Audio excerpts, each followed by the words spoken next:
एकूण 47 पदांपैकी 14 पद रिक्त आहेत ही वस्तुस्थिती आहे।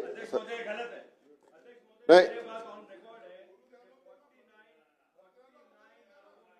23 जगह भरी हुई है, 26 जगह खाली है वहां पर। अध्यक्ष महोदय, विभागाकडनं मी माहिती ब्रीफिंग घेताना घेतलेली आहे, पण तरी सुद्धा जर सन्मान्य सदस्यांच्याकडे काही वेगळी माहिती असेल तर निश्चितपणे ती सुद्धा तपासून घेतली जाईल।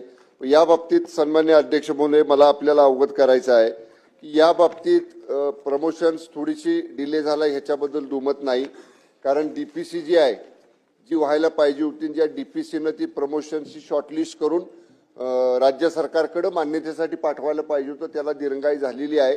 पण अशा पद्धतीची दिरंगाई होणार नाही, या पद्धतीची दक्षता आपण या ठिकाणी निश्चितपणाने घेतली जाईल। आणि या बाबतीत एक पिटिशन सुद्धा सन्मान्य अध्यक्ष महोदय हायकोर्टमध्ये झालेला आहे आणि उच्च न्यायालयानं 10/12/2025 रोजी दोन्ही याचिका त्या पिटिशन मधल्या रद्द करून राज्य सरकारनं आणि म्हाडानी, म्हणजे म्हाडानी घ्यावा आणि तो राज्य सरकारची मान्यता घ्यावी, 6 आठवड्याच्या आत अशा पद्धतीचा निर्णय घ्यावा या प्रमोशनच्या बाबतीत, असा या ठिकाणी आदेश दिलेले आहेत। 6 आठवडे जरी माननीय उच्च न्यायालयानं सांगितलेले असले तरी 1 महिन्याच्या आत या संदर्भातली डीपीसी पूर्ण करून त्याचा अहवाल सरकारकडे मागून डीपीसीच्या ह्याला प्रस्तावाला शासन नियमानुसार मान्यता देईल। शासनाने एकूण हायकोर्टने आपल्याला 6 आठवड्यात निर्णय घेऊन प्रमोशन संदर्भात सक्रिय ऍक्टिव्हिटी करायला सांगितली आहे। आपण 6 आठवड्याच्या आत डीपीसी घेऊन शासनाकडे अहवाल घेऊन शासनाने पुढची पावलं उचलून 6 आठवड्यात प्रमोशन होतील आणि या जागा भरल्या जातील या संदर्भातली खबरदारी घ्यावी। सन्मान्य अध्यक्ष महोदय, आपण जे निर्देश दिलेले आहेत त्याप्रमाणे 6 आठवड्यापेक्षा जादा वेळ लागणार नाही याची दक्षता विभागाकडून घेतली जाईल आणि 6 आठवड्याच्या आत सगळी प्रक्रिया ही 14 पद भरण्याची पूर्ण केली जाईल। ये है, इसमें प्रश्न ये है कि जो डीपीडीसी लेना है 2022 से नहीं लिया है। आपका मैं धन्यवाद देता हूं कि आपने बताया कि इसको इमरजेंसी में लेकर के इसका प्रमोशन होना चाहिए। दूसरा सबसे बड़ा प्रश्न ये है जो दक्षिण मुंबई के लिए, अध्यक्ष महोदय, जो वैकेंसी खाली है ये तो प्रमोशन हो जाएगा, स्टाफ तो बढ़ेगा नहीं।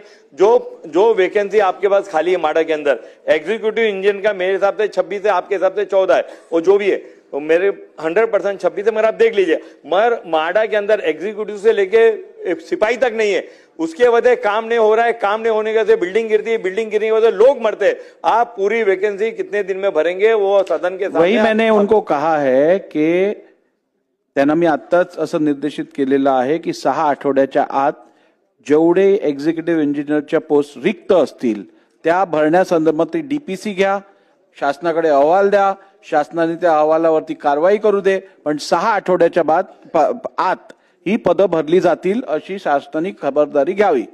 अध्यक्ष महाराज बोला। एक मिनिट ऐकून घ्या त्यांचं। सन्मान्य अमीन पटेल साहेबांनी इतर पदांचाही उल्लेख केला, शिपाई वगैरे किंवा उपअभियंता वगैरे, तर या संदर्भामध्ये अधिवेशन संपल्यानंतर या विभागाचा प्रभारी मंत्री म्हणून मी स्वतः याचा ड्राईव्ह घेईन। कुठल्या संवर्ग अ, संवर्ग ब, संवर्ग क आणि त्याच्यापेक्षाही खालच्या संवर्गातली किती पदं रिक्त आहेत, किती पदं तातडीने विभागीय प्रमोशन देऊन भरता येतील, किती पदांसाठी नव्याने या ठिकाणी आपल्याला जाहिरात काढावी लागेल, या सगळ्याचा अहवाल घेऊन या संदर्भातली सुद्धा कार्यवाही सुरू केली जाईल। बोला। साठी सांगू इच्छितो, एकही लक्षवेधीचे उत्तर आलेले नाहीये, एकही लक्षवेधीचे उत्तर नाही। मला अशी माहिती देण्यात आली की लक्षवेधीचे उत्तर आलेले नाहीये। काय आहे परिस्थिती मला माहित नाही अध्यक्ष महाराज।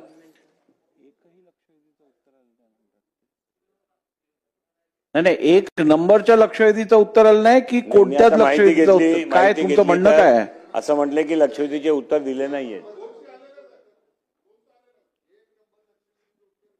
ठीक आहे, नाही मग सागर साहेब बरोबर आहे, तुमचा काहीतरी गैरसमज झाला असेल, उत्तर आले नाही। मला जी माहिती दिली ती मी सांगितली। अध्यक्ष महोदय, माझा विषय असा आहे, अमीन पटेल साहेबांनी एक चांगला विषय या सभागृहात उपस्थित केला आहे आणि आपण त्याच्यामध्ये मध्यस्थी करून अध्यक्ष महाराज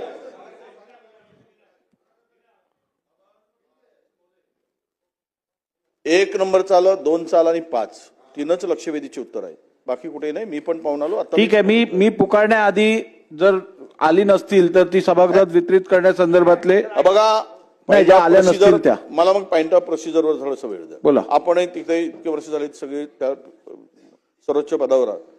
आम्ही कधी वाचायचं आणि काय उत्तर कळायची तुरंत आल्याबरोबर. आता आमच्या हातात अजूनही लक्षवेधी नाही. आपण लक्षवेधी पुकारली अध्यक्ष महोदय.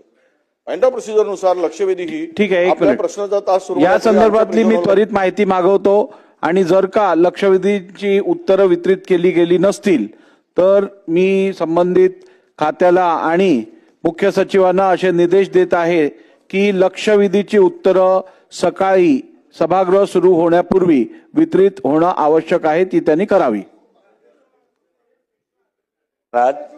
हे जे आता आपण डीपीसीची मीटिंग घेणार आहात, अध्यक्ष महोदय, सुधीर भाऊ, माझा खाली प्रश्न संपू दे. छोटा प्रश्न आहे. अध्यक्ष महोदय, खात्याअंतर्गत सेवा ज्येष्ठता समितीची बैठक आपण सांगितल्याप्रमाणे 6 आठवड्याच्या आत घेणार आहेत. माझा स्पेसिफिक प्रश्न आहे की म्हाडाचा आता व्याप आणि विस्तार फार मोठ्या प्रमाणात वाढलाय. म्हाडाच्या ज्या लेआउट्स आहेत ते आहेतच. म्हाडानं आता आपण प्राधिकरण केलंय. पहिला MHADA under corporate company act 1956 प्रमाणे एक कंपनी होती, सरकारची अधिकृत. योगेश सागर साहेब, हा स्कोपच्या बऱ्याच बाहेर आहे नाही नाही प्रश्न. नाही नाही नाही नाही मी प्रश्नावर येतो ना. बिलकुल स्कोपच्या बाहेर मी कधीच जात नाही, कधीच नाही जात अध्यक्ष चला, महोदय. सांगा लवकर. माझा प्रश्न असा नाही, लवकर नाही अध्यक्ष महोदय. हा मुंबई शहराचा आमचा प्रश्न आहे, मोठा आपलाही प्रश्न आहे. अध्यक्ष महोदय, ही आकृतीबंध किंवा एस्टॅब्लिशमेंट शेड्यूल कधी तयार करण्यात आला होता, कुठल्या वर्षी तयार करण्यात आला होता अध्यक्ष महोदय? कारण आता आपण सेवा ज्येष्ठता समितीच्या बैठका घेऊन अपॉइंटमेंट किंवा प्रमोशन करणार, पण तिथे स्टाफ अधिकचा पाहिजे. म्हाडाच्या अधिकाऱ्यांचे हाल एवढे बेहाल आहेत, काम करून करून एकेकाला 2-2 चार्ज, 3-3 चार्ज, ऍडिशनल चार्ज. म्हणून आकृतीबंध कधी तयार करण्यात आला होता आपण सभागृहाच्या पटलावर ठेवा, पाहिजे तर माहिती नसेल तर. आणि आकृतीबंध तयार केला होता तेव्हा म्हाडा स्वतः एक कॉर्पोरेशन होतं, आता म्हाडा प्राधिकरण आहे. म्हणून आकृतीबंध आपण नव्याने तयार करणार आहात का? मोदय, हा प्रश्न लक्षवेधीच्या स्कोपच्या बाहेरचा जरी असला तरी सन्मान्य अमीन पटेल साहेबांच्या प्रश्नाला उत्तर देताना जी मी सांगितलेलं आहे की या विभागाचा प्रभारी मंत्री म्हणून अधिवेशन संपल्यानंतर पूर्ण रिक्त पदांचा ज्यावेळी या ठिकाणी आपण आढावा घेऊ, त्याच्यामध्ये आकृतीबंध यापूर्वी कधी तयार केला होता, त्यानंतर म्हाडाचा वाढलेला वर्कलोड, या सगळ्या गोष्टी तपासून सामान्य प्रशासन विभागाचा सल्ला घेऊन आकृतीबंध दुरुस्त करण्याची जर आवश्यकता असेल तर सामान्य प्रशासन विभागाशी चर्चा करून यावर सुद्धा उचित कार्यवाही केली जाईल. लक्षवेधी क्रमांक 1